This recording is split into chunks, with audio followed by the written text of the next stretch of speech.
안녕하세요. 뉴스와 사람들입니다. 지난 8일 김용민 의원을 비롯한 바람직한 검찰개혁을 준비하는 의원 모임은 국회에서 기자회견을 열고 수사기소 완전분리, 보안 수사권과 중수청 이원화 절대 불가, 설 연휴 전 처리 등을 강조합니다. 그리고 9일 새벽 조선일보는 단독이라며 정부 안에 보안 수사권을 부여한다는 엄풀에 들어갑니다. 이어 검찰개혁 추진단은 이를 부인했지요. 그런데 11일 봉지욱의 오프 더 레코드에 출연한 오혁진 기자는 다음과 같이 발언했습니다. 공소청의 보안 수사권 유지 쪽으로 거의 확정이 됐다라고 보시면 됩니다. 어찌됐든 그렇게 결정했다고 해서 완전히 결정된 게 아니고요. 이거는 입법의 문제이기 때문에 결국에는 국회에서 법사위에서 논의가 될 겁니다. 근데 제가 이제 추미애 법사위원장한테 물어보니까 추미애 위원장 측은 절대 안 된다. 네네네. 보안 수사권 절대 안 된다라는 입장이고 김용민 의원도 마찬가지고.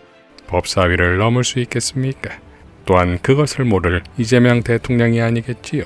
최강욱 전 의원도 다음과 같이 밝혔습니다. 검찰개혁 법안이 이제 다음 주에 입법 예고가 될 것 같은데요. 거기에 검찰에다가 보안 수사권을 주는 문제를 가지고 여전히 지금 뭔가 좀 불씨가 남아있는 것 같아요. 제가 개인적으로 듣거나 알아본 바로는 대통령, 김민석 총리, 우리 또 정청래 대표, 윤호중 행안부 장관 전부 다 보안 수사권 남기는 것은 맞지 않다라고 생각하시는 것 같고, 이제 법무부 장관만 그간의 이제 검사들의 입장 때문에 조금 그런 부분들 귀를 기울일 필요가 있지 않냐 이런 말씀을 좀 하시는 것 같은데, 보안 수사권은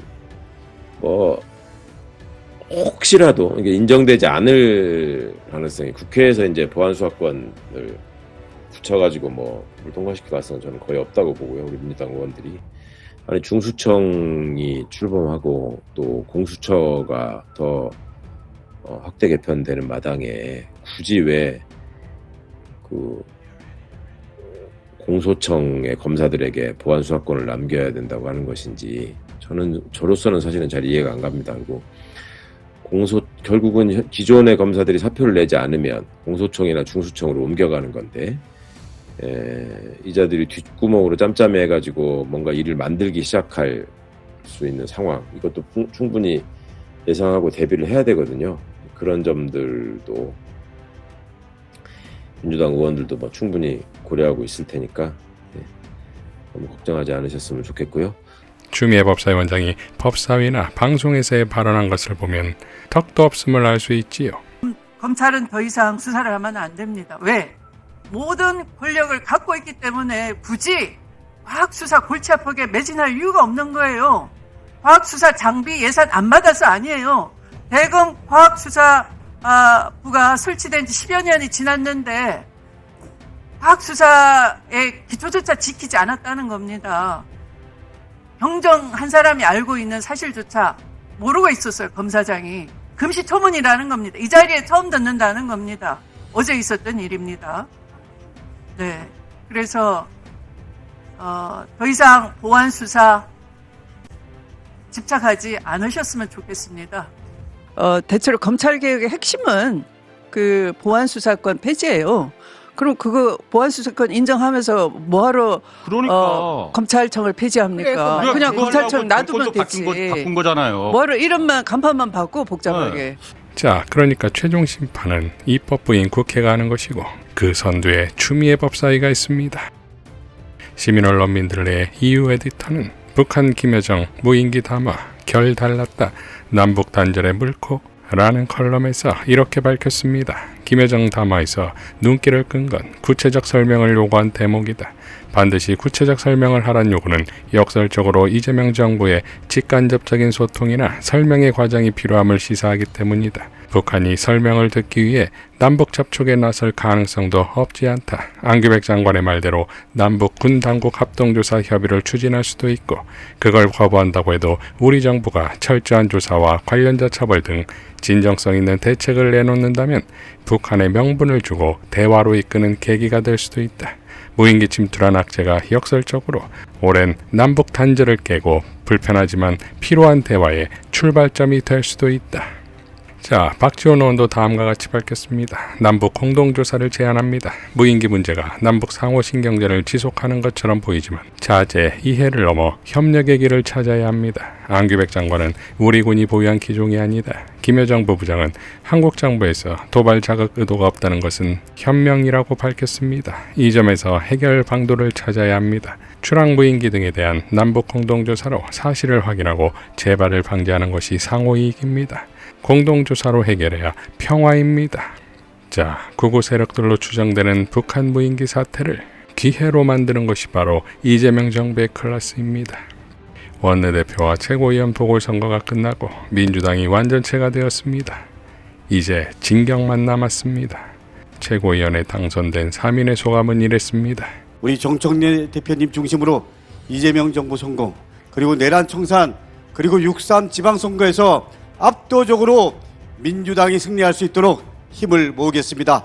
윤석열 정권 우리가 무너뜨렸듯이 이번 지방선거를 통해서 확실하게 국민의힘 청산하도록 힘을 모으겠습니다. 당원들께서 말씀하신 거 내란 청산, 검찰 법원 개혁, 그리고 지방선거 승리, 조의대 수사 촉구, 그리고 당청청이 원팀이 돼서 대한민국을 새롭게 만들어가는 우리 당원의 요구를 마음판에 깊이 새기겠습니다. 저희가 보답하는 길은 정청래 지도부의 단단한 결속으로 이재명 정부의 성공을 견인하는 거라고 생각합니다. 그리고 민주당을 사랑합니다. 저 평당원이 최고위원이 되는 이 넓은 민주당을 어찌 사랑하지 않을 수 있겠습니까? 이어 당선된 한병도 원내대표도 다음과 같이 밝혔습니다. 이번 원내대표에게 허락된 시간은 짧지만 주어진 책임은 그 무엇보다 크고 무겁습니다.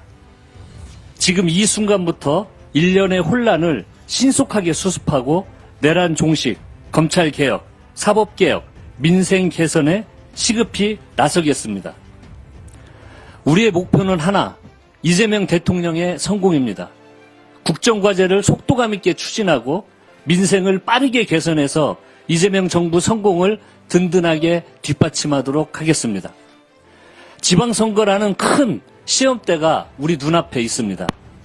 더 낮고 겸손한 자세를 견제하면서도 유능한 집권 여당의 모습을 국민 여러분께 보여드리고 당당하게 승리하겠습니다. 야당과의 관계에서도 원칙을 분명히 지키겠습니다. 국정의 파트너로 인정하고 열린 자세로 대화와 타협에 나서겠습니다.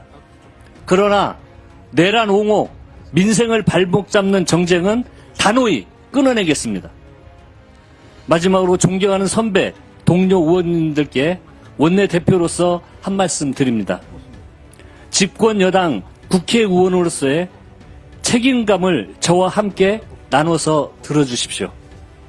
저부터 솔선수범하겠습니다. 믿고 의지하며 서로 등을 맡길 수 있는 든든한 동지로서 이재명 정부의 성공을 우리 함께 같이 만들어 나갔으면 좋겠습니다. 이상 뉴스와 사람들이었습니다. 시청해 주셔서 감사드립니다.